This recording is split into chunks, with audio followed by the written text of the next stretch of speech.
ribbon to. Ito lang ang haba. Itong part na to, hindi mo. Oo, may isa yun yung Ito po. makapal. Opo. Pero grande variety sila. Nakita nga yan. Siya niya. Super big. Yun o. Kita mo po doon ano. Parang mas mukha siya ng ribbon. Pero mas parang ano yung ano. Parang kita yung mas kita yung. Pastilar niya. Yeah, yan dito sa mapapansin mo.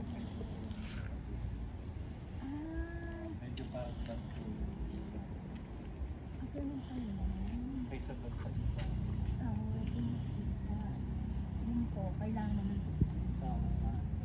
Pero yan meron tayo. Marami na nga lang siya talaga. Yan ang kinukuha ko.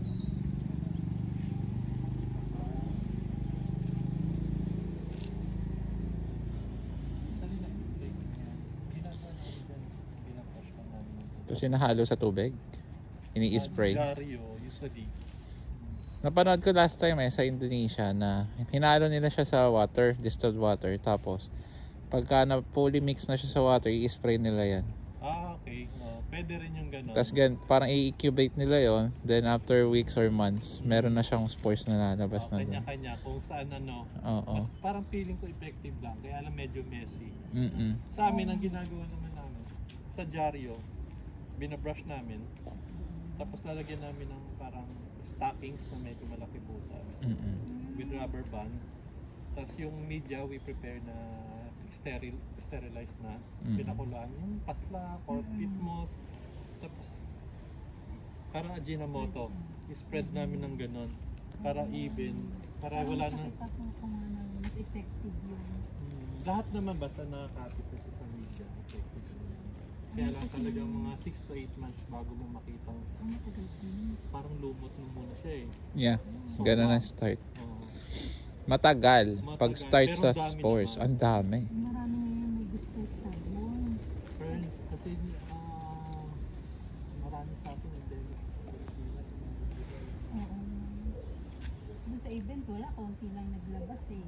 Yung hinahanap ng ibang bansa din sa atin. Kaya yung musika labang ko, yung mga yun. Bumil. Siguro ba yan? Dami na.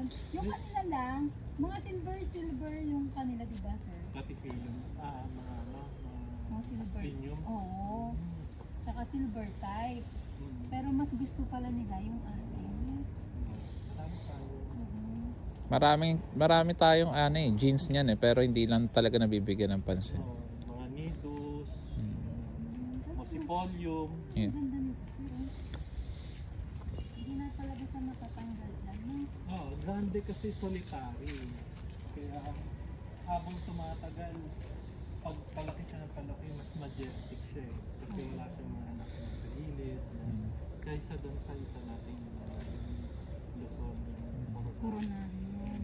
Perfect talaga yung name niya. Coronarium naman. Ang Grande. sa kanya, kapag nagparang basket na siya. Ayun. Multi-head.